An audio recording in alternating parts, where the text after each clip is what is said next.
আসসালামু আলাইকুম রহমতুল্লাহ। সুপ্রিয় শিক্ষার্থীবৃন্দ, আশা করি তোমরা সবাই ভালো আছো। এই ভিডিওটি তৈরি করছি 2021 সালের এইচএসসি পরীক্ষার্থীদের জন্য।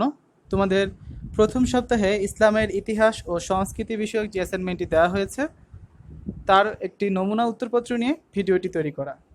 যারা অন্যান্য অ্যাসাইনমেন্টগুলো এখনও করোনি, ডিসক্রিপশন বক্সে প্লেলিস্টের লিঙ্ক দেওয়া আছে, সেখান থেকে চাইলে তোমরা সবগুলো অ্যাসাইনমেন্ট করে নিতে পারো। এখানে তোমরা অ্যাসাইনমেন্ট গ্রিডটা দেখতে পাচ্ছ। দেখো, তোমাদের প্রথম সপ্তাহের গুচ্ছ একের একটি বিষয় হচ্ছে ইসলামের ইতিহাস ও সংস্কৃতি। শিক্ষার্থীরা, স্ক্রিনে তোমরা প্রশ্নটি দেখতে পাচ্ছ। বিষয় কোড হচ্ছে 267। ইসলামের ইতিহাস ও সংস্কৃতির এটি হচ্ছে প্রথম পত্র। অ্যাসাইনমেন্টটি দেওয়া হয়েছে প্রথম অধ্যায় থেকে প্রাক ইসলামী আরব। অ্যাসাইনমেন্টের প্রশ্নটি হচ্ছে, প্রাক ইসলামী যুগে শহরবাসী ও মরুবাসী যাযাবরদের জীবনে আর্থসামাজিক, রাজনৈতিক, ধর্মীয় ও সাংস্কৃতিক অবস্থার প্রভাবসমূহের তুলনামূলক বিশ্লেষণ উপস্থাপন করো। এখানে দেখো নির্দেশনায় তোমাদের কি বলা আছে। ক নম্বরে হচ্ছে প্রাক ইসলামী যুগের শহরবাসী ও মরুবাসী আরবদের আর্থসামাজিক জীবনযাত্রার পার্থক্য নিরূপণ করতে হবে। খ নম্বরে হচ্ছে প্রাক ইসলামী যুগের রাজনৈতিক অবস্থার ব্যাখ্যা দিতে হবে। গ নম্বরে হচ্ছে প্রাক ইসলামী যুগের ধর্মীয় বিশ্বাসের বিশ্লেষণ করতে হবে। ঘ নম্বরে হচ্ছে প্রাক ইসলামী যুগের সাংস্কৃতিক কর্মকাণ্ডের মূল্যায়ন করতে হবে। উম নম্বর হচ্ছে প্রাক ইসলামী যুগের উৎকৃষ্ট গুণাবলী ও দৃষ্টিভঙ্গি মূল্যায়ন করতে হবে। তো এই হচ্ছে তোমাদের প্রশ্নটি এবং নির্দেশনাগুলো। আমরা হচ্ছে সেই মোতাবেক একটি নমুনা উত্তরপত্র তৈরি করেছি। এখন হচ্ছে আমরা সেগুলো দেখব। শিক্ষার্থীরা, তোমাদের এই অ্যাসাইনমেন্টটির শিরোনাম হবে প্রাক ইসলামী আরব। ক নম্বরে হচ্ছে প্রাক ইসলামী যুগে শহরবাসী এবং মরুবাসী আরবদের আর্থসামাজিক জীবনযাত্রা। ভূপ্রকৃতির তারতম্য অনুসারে আরবের অধিবাসীদের দু শ্রেণীতে বিভক্ত করা যায়: শহরের স্থায়ী বাসিন্দা ও মরুভাষী যাযাবর, যারা বেদুইন নামে পরিচিত। এই দু শ্রেণীর আচার ব্যবহার, জীবনযাত্রার প্রণালী, ধ্যান ধারণা, আশা আকাঙ্ক্ষার মধ্যে যথেষ্ট প্রভেদ রয়েছে। অনেক মরুভাষী আরব বেদুইন জীবন ত্যাগ করে শহরে স্থায়ীভাবে বসবাস শুরু করে। অপরদিকে দারিদ্র্যের কষাঘাত সহ্য করতে না পেরে কিছু সংখ্যক স্থায়ী বাসিন্দা বাধ্য হয়ে যাযাবর বৃত্তি গ্রহণ করে। ক নম্বরে হচ্ছে শহরবাসী। আরবের উর্বর তৃণ অঞ্চলগুলো স্থায়ীভাবে বসবাসের উপযোগী বলে অসংখ্য জনপদ গড়ে উঠেছে। কৃষিকার্য, ব্যবসায় বাণিজ্য প্রভৃতি ছিল স্থায়ী বাসিন্দাদের প্রধান জীবিকা। বহির্বিশ্বের সঙ্গে যোগাযোগ রক্ষা করার ফলে এরা ছিল মরুবাসী বেদুইনদের তুলনায় অধিকতর রুচিসম্পন্ন ও মার্জিত। তারপর হচ্ছে খ নম্বরে মরুবাসী যাযাবর। আরব অধিবাসীদের অধিকাংশই স্বাধীন চেতা, বেপরোয়া ও দুর্ধর্ষ মরুবাসী বেদুইন। সমাজের ধরা বাঁধা শৃঙ্খলে আবদ্ধ হয়ে স্থায়ীভাবে শহরে বসবাস করার পরিবর্তে বেদুইনগণ জীবন ধারণের জন্য মরুভূমির সর্বত্র ঘুরে বেড়াত। তারা তৃণের সন্ধানে এক পশুচারণ হতে অন্য পশুচারণে গমন করত। তাদের গৃহ হচ্ছে তাঁবু, আহার্য হচ্ছে উটের মাংস, পানীয় উট ও ছাগলের দুগ্ধ। প্রধান জীবিকা লুটতরাজ। শহরবাসী ও বেদুইনের মধ্যে আক্রমণ ও পাল্টাক্রমণ ছিল নিত্য নৈমিত্তিক ঘটনা।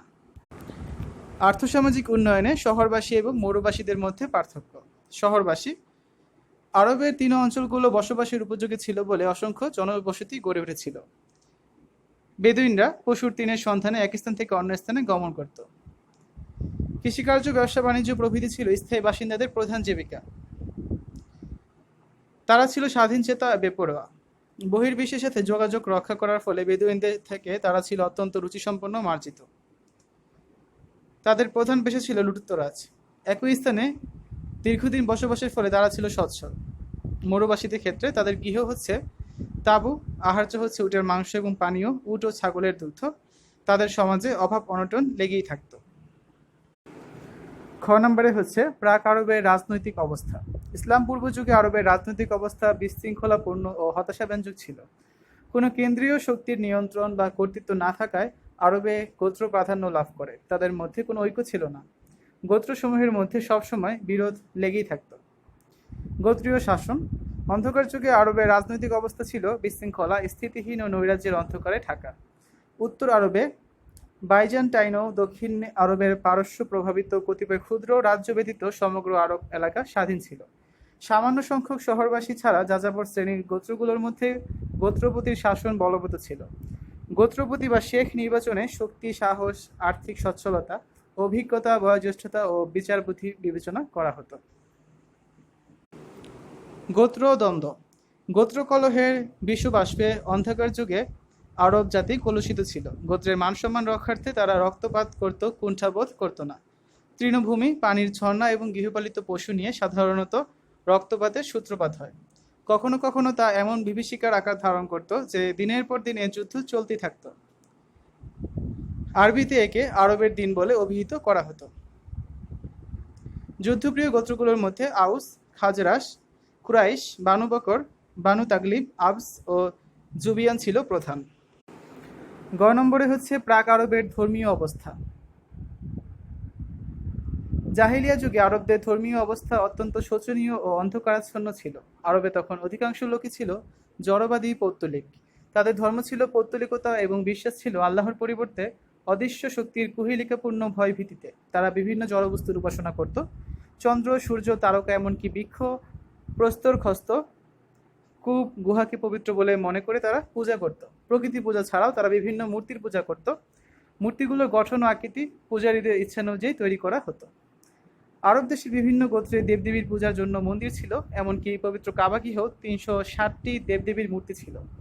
কাবা ঘরে রক্ষিত মূর্তিদের মধ্যে সবচেয়ে বড় মূর্তির বা দেবতার নাম ছিল হোবল। এটি মনুষ্যকেতে ছিল। এর পাশে ভাগ্য গণনার জন্য স্বর রাখা হতো। ঘ নম্বরে হচ্ছে প্রাক আরবদের সাংস্কৃতিক অবস্থা। বর্তমান যুগের ন্যায় প্রাক ইসলামী যুগে আরব বিজ্ঞানসম্মত শিক্ষা ও সংস্কৃতি না থাকলেও আরবরা সাংস্কৃতিক জীবন হতে একেবারে বিচ্ছিন্ন ছিল না। তাদের ভাষা এত সমৃদ্ধ ছিল যে আধুনিক ইউরোপের উন্নত ভাষাগুলোর সাথে তুলনা করা যায়।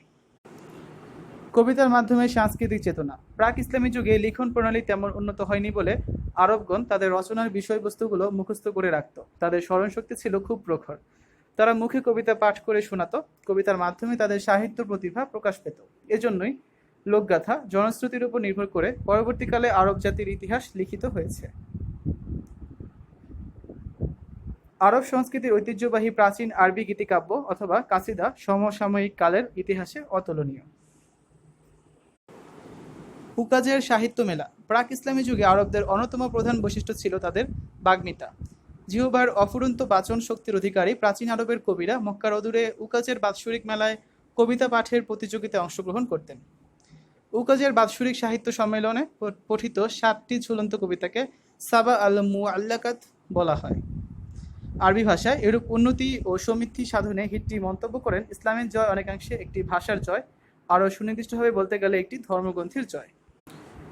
সাহিত্য আসরের আয়োজন। তৎকালীন আরবে সাহিত্য চর্চায় আরবদের আগ্রহ ছিল স্বতঃস্ফূর্ত। অনেক সাহিত্যমোদী আরব নিয়মিত সাহিত্য আসরের আয়োজন করতেন। সাহিত্য আসরের উদ্যোক্তাদের মধ্যে তাকিব গোত্রের ইবনে সালামের নাম বিশেষভাবে উল্লেখযোগ্য। প্রতি সপ্তাহে তিনি একটি সাহিত্য আসরের আয়োজন করতেন। আরবদের সাহিত্যপ্রীতির কথা উল্লেখ করে ঐতিহাসিক হিট্টি বলেছেন, পৃথিবীতে সম্ভবত অন্য কোনো জাতি আরবদের ন্যায় সাহিত্য চর্চায় এত বেশি স্বতঃস্ফূর্ত আগ্রহ প্রকাশ করেনি বা কথিত বা লিখিত শব্দ দ্বারা এত আবেগাচ্ছন্ন হয়নি। তারপর হচ্ছে কবিতার বিষয়বস্তু। প্রাক ইসলামী যুগের সাহিত্যিকগণ তাদের গোত্র ও গোত্রীয় বীরত্বের বীরত্বপূর্ণ কাহিনী, যুদ্ধের বিবরণ, উটের বিস্ময়কর গুণাবলী, বংশগৌরব, অতিথি পরায়ণতা, নরনারীদের প্রেম, নারীর সৌন্দর্য, যুদ্ধ বিগ্রহ প্রভৃতি বিষয় নিয়ে কবিতা রচনা করতেন। তাদের এ সকল কবিতা সুদূর অতীতকালের ইতিহাসের একটি গুরুত্বপূর্ণ উপাদান। এটি প্রাক ইসলামী আরবদের বিভিন্ন বিষয়ের উপর আলোকপাত করে। শেষ পয়েন্টটি হচ্ছে প্রাক ইসলামী যুগের উৎকৃষ্ট গুণাবলী। মরুভূমিতে রাত্রি ভীতি সংকুল ভূত প্রেত দৈত্য দানবের আনাগোনা। এ সাধারণ বিশ্বাস মরুভূমির বিপদ হতে পথিককে রক্ষা করার জন্য আরবদের মধ্যে অতিথি পরায়ণতা বিকশিত করেছিল। মরুভূমি অনুর্বর ও পর্বতাঞ্চলের আরব সমাজ গোত্রভিত্তিক ছিল। গোত্র নিরাপত্তা ও বহির আক্রমণের ভয় তাদেরকে গোত্রপ্রিয় করে তুলেছিল। এই গোত্রপ্রীতি তাদের মধ্যে জন্ম দেয় মনুষ্যত্ব, আত্মসংযম, স্বাধীনতা আর গণতন্ত্রের। শেখের নিকট সকল নাগরিকের অধিকার সমান। এরূপ পরিস্থিতিতে উন্নততর ধর্মে কর্মে তাদের শিথিলতা পরিলক্ষিত হওয়াই স্বাভাবিক।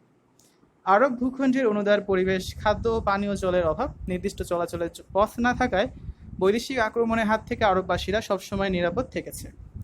ভৌগোলিক প্রভাবের কারণে শহরবাসী আরব ও মরুবাসী বেদুইনদের মধ্যে আত্মসচেতনতাবোধ ও কাব্যিক চেতনার উন্মেষ ঘটে।